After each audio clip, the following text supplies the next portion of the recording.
Welcome to 3 minutes. அழகே அழகு சீரியலில் இன்றைக்கி எபிசோட் என்னென்னா நடந்துச்சுன்னு பார்க்கலாம் வாங்க.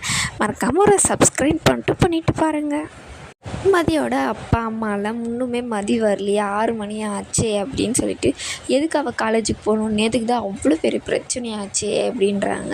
அவங்க தங்கச்சி இருந்துக்கிட்டு, இல்லை அவங்களுக்கு எக்ஸாம் வரப்போகுது, செமஸ்டர் எக்ஸாமு, அதனால ஸ்பெஷல் கிளாஸ் ஏதாச்சும் வச்சுருக்கோம் அக்கா அவங்களுக்கு அப்படின்னு சொல்லிட்டு சொல்கிறாங்க. இப்போல்லாம் இது எதுக்கு தேவையில்லாதது அப்படின்னு சொல்லிட்டு மதிக்கு ஃபோன் பண்ணுறேன் இருங்க அப்படின்னு சொல்லிட்டு ஃபோன் பண்ணலான்னு எடுக்கிறாங்க. மதியே வந்து ஃபோன் பண்ணுறாங்க. இப்போ தாண்டி உனக்கு ஃபோன் பண்ணலான்னு நினச்சேன், உனக்கு 100 ஆயுசு அப்படின்றாங்க. எங்கே இருக்க, எப்போ வருவ வீட்டுக்கு அப்படின்றாங்க. நான் எங்கள் வீட்டில் இருக்கேன். என்னது உங்கள் வீட்லையா, மாப்பிள்ளை வீட்லையா இருக்க, எப்படி எங்கே தான் போக மாட்டேன்னு சொல்லியிருந்தேன், என்ன ஆச்சு அப்படின்னு சொல்லிட்டு அவங்க பதட்டமாக ரொம்பவே கேட்குறாங்க.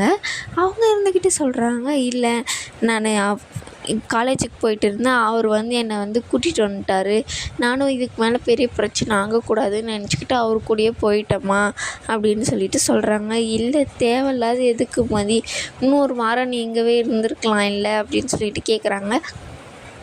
இல்லைம்மா நான் வந்துட்டேன், இதுக்கப்புறம் எதுக்கு உங்களுக்கு கஷ்டம் நான் அங்கே இருக்கிறது அப்படின்றாங்க. நீ இருக்கிறதுப்போ என்ன கஷ்டம் மாதிரி எங்களுக்கு, நீ இப்போ என்ன உனக்கு ஏதாச்சும் அங்கே பிரச்சனையா அப்படின்னு சொல்லிட்டு, இல்லைம்மா நான் நல்லா தான் இருக்கேன் அப்படின்னு சொல்லிட்டு அவங்க வந்து சொல்லிடுறாங்க. அதுக்கப்புறம் அவங்க அப்பா இருந்துக்கிட்டு, நான் போய் என்னன்னு பார்த்துட்டு வந்துடுறேன் அப்படின்னு சொல்லிட்டு கிளம்புறாங்க. இல்லை நானும் வரேன் அப்படின்னு அவங்க அம்மா கேட்க, இல்லை வேணாம் நானே போய் வந்துடுறேன் அப்படின்னு சொல்லிட்டு கிளம்புறாங்க. அந்த பக்கம் பார்த்திங்கன்னா நம்ம மலரை வந்து காமிக்கிறாங்க, சமையலெல்லாம் செஞ்சுட்டு இருக்காங்க. கரெக்டாக நம்ம இவர் பாக்கியராஜ் வந்து வராரு. வந்தவொடனே என்ன மலர் என்ன பண்ணுற அப்படின்னோடனே, இதெல்லாம் எங்கே வைக்க அப்படின்றாங்க. அங்கே வச்சிடுறேன் அப்படின்னு சொல்லிட்டு, நான் ஸ்டேஷனுக்கு வரலான்னு தான் பார்த்தேன், ஆனால் என்னால் முடியல, ரொம்ப வேலையாக இருந்துச்சு அப்படின்னு சொல்கிறாங்க. இல்லைங்க நான் தான் சொன்னேன்ல, சரி விடுங்க, இப்போ மதியம் எங்கே அப்படின்னோடனே அவங்க வந்து அங்கே கூட்டின்னு போயிட்டாங்க. என்ன பண்ணுறாளோ தெரியலையே, ஆனால் அது வேணுமணிக்கு அவள் பண்ணல அப்படின்னு சொல்லிட்டு 2 பேரும் பேசிகிட்டு இருக்காங்க. அவள் என்கிட்ட இந்த வீட்டுக்கு வரும்போது ஏதோ பேசலான்னு சொல்லிட்டு வந்தாங்க, ஆனால் நான் மூஞ்ச திருப்பிட்டு போயிட்டேன். எனக்கு மரியாதை தான் இல்லைன்னு நினச்சேன். யார்கிட்ட எப்படி நடந்துக்கணும்னு கூட எனக்கு தெரிய மாட்டேங்குது. அவள் ஏதோ சொல்ல வரா, நான் தான் மூஞ்ச திருப்பிட்டு போயிட்டேனே அப்படின்னு சொல்லிட்டு, நீ பேசியிருக்க வேண்டியது தானே அப்படின்றாங்க.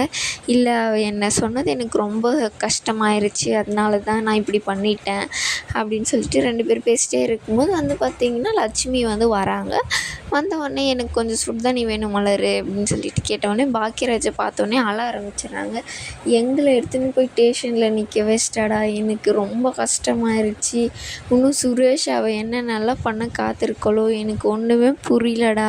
அவள் ரொம்ப நம்மளை டார்ச்சர் பண்ணுறா. எந்த நேரத்தில் தான் கல்யாணம் பண்ணி கூட்டிகிட்டு வந்தோமோ நம்ம நிம்மதியே போச்சு. உன் அப்பா ரொம்ப உடஞ்சி போயிட்டாருடா, என்ன பண்ணுறதுன்னு எனக்கு தெரியல அப்படின்னு சொல்லிட்டு பேசிகிட்டு இருக்காங்க. அவங்களும் சமாதானம் பண்ணிகிட்டு இருக்காங்க. பாக்கியராஜும், விடுங்கம்மா இந்த ஒன்றும் ஆகாது, அது தெரியாததாக பண்ணியிருக்கோம் அப்படின்னு சொல்லிட்டு சொல்கிறாங்க. அதுக்கப்புறம் நம்ம மலர் சொல்லும் போது, ஒன்றுமே நீ அவளுக்கே சப்போர்ட் பண்ணுறியா மலர் அப்படின்னு சொல்லிட்டு கேட்குறாங்க. இல்லை அத்தை, உங்களெல்லாம் அவள் கூப்பிடணுன்னு அவளுக்கு ஒரு இது இருந்திருக்காது, அவள் பேச தான் போயிருப்பா அப்படின்ற மாதிரி சொல்கிறாங்க. அவங்க அப்பா ரொம்ப உடஞ்சி போயிட்டாருடா பாக்கியராஜ் அப்படின்னு சொல்லிட்டு பேசிட்டு இருக்காங்க. அதுக்கப்புறம் நம்ம மதியை வந்து காமிக்கிறாங்க. ரேவதியோட பையனுக்கு வந்து எல்லாம் ஹோம்ஒர்க்கெல்லாம் சொல்லி கொடுத்துட்டு இருக்காங்க. இது நான் ஹோம்ஒர்க் முடிச்சிட்டேன் அப்படின்னோடனே அம்மாக்கிட்ட சொல்லிவிட்டு விளையாட போ அப்படின்னு சொல்லிடுறாங்க. அவங்களும் நான் விளையாட போகிறோமா அப்படின்னு சொல்லிவிட்டு போயிடுறாங்க. 2 பசங்களும். நம்ம மதி வந்து போகிறாங்க. நான் பண்ணது உங்களுக்கு ஏதாச்சும் கஷ்டம் தானே, உங்களெல்லாம் போலீஸ் ஸ்டேஷனில் நிற்க வச்சுட்டேனா அப்படின்னு சொல்லிட்டு, கஷ்டம்லாம் ஒன்றும் இல்லை, ஆனால் அப்பா அம்மாவை அப்படி பண்ணது தான் கொஞ்சம் வேதனையாக இருக்குது அப்படின்னு சொல்லிட்டு சொல்கிறாங்க. இல்லை நான் அப்படி பண்ணணுன்னெல்லாம் வேணுமனத்துக்கே பண்ணலை, நான் பாட்டுக்கு என் வீட்டில் நான் கொஞ்சம் நிம்மதியாக இருந்தேன். உங்கள் தம்பி தான் தேவையில்லாத ஃபோன் பண்ணி என்னை ரொம்ப டென்ஷன் பண்ணிட்டாரு, அதனால நான் அவர்கிட்ட பேச தான் போனேன். அந்த நேரத்தில் இன்ஸ்பெக்டர் வந்ததுனால கொஞ்சம் பிரச்சனை ஆயிடுச்சு. மற்றபடி உங்களை வந்து நான் போலீஸ் ஸ்டேஷனில் உங்கள் அப்பா அம்மாவெல்லாம் நிற்க வைக்கணும்னு நான் நிற்க வைக்கலை அப்படின்னு சொல்லிட்டு சொல்கிறாங்க. சரி விடு, சுரேஷுக்கும் எப்படி எந்த நேரத்தில் எப்படி இருக்கணும்னு தெரியறதில்ல, கோவம் மட்டும்தான் அவனுக்கு இப்போ ரொம்பவே இதாகிட்டான் அப்படின்னு சொல்லிட்டு சொல்கிறாங்க. நீ கொஞ்சம் அட்ஜஸ்ட் பண்ணி இருந்துக்கோ, எங்கள் மாமியார் ஏதாச்சும் சொன்னாலும் நீ கொஞ்சம் கண்டுக்காத இரு அப்படின்னு சொல்லிட்டு சொல்கிறாங்க. சரிங்க அப்படின்னு சொல்லிட்டு 2 பேரும் பேசிகிட்டே இருக்காங்க. அதுக்கப்புறம் வந்து பார்த்திங்கன்னா இந்த பக்கம் பாக்கியராஜ் சென்ட்ரலில் உட்காந்துருப்பாங்க. இந்த பக்கம் அவங்க அம்மா அவங்க அப்பா உட்காந்துக்கிட்டு அழுதுட்டு இருப்பாங்க. எந்த நேரத்தில் அவளை கல்யாணம் பண்ணி கூட்டிகிட்டு வந்தனோ எனக்கு ஒன்றும் புரியல, மாப்பிள்ளையால் தான் இதெல்லாம் நடந்துச்சு. அவரும் சுரேஷ்க்கு ஒரு நல்லது பண்ணுவோன்னு சொல்லிட்டு தான் நினச்சார். ஆனால் இப்படியெல்லாம் நடக்கும்னு நாங்கள் எதிர்பார்க்கவே இல்லை. ஒரு மரியாதை போயிடும்னு சொல்லிட்டு தான் நான் அவளை வீட்டுக்கு கூட்டிகிட்டு வந்தோம். அது அவர் வராமல் இருந்திருந்தாவே நம்ம நல்லா இருந்திருப்போம் அப்படின்னு சொல்கிறாங்க. இல்லைப்பா, சுரேஷ்கிட்ட பேசலான்ட்டு தான் போயிருப்பான். அந்த நேரத்தில் இன்ஸ்பெக்டர் வந்ததுனால பிரச்சனை ஆயிடுச்சு. அதனால தான். இல்லைடா, எல்லோரும் முன்னாடி நிற்க வச்சு என்னை கேள்வி கேட்குறாங்க.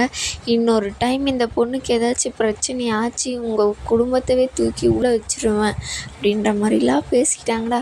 மனசே கஷ்டமாயிருச்சு. என் வீட்டில் அப்பயே சொன்னாங்க, சின்ன வயசுலேருந்து சொல்லி சொல்லி வளர்த்தாங்க.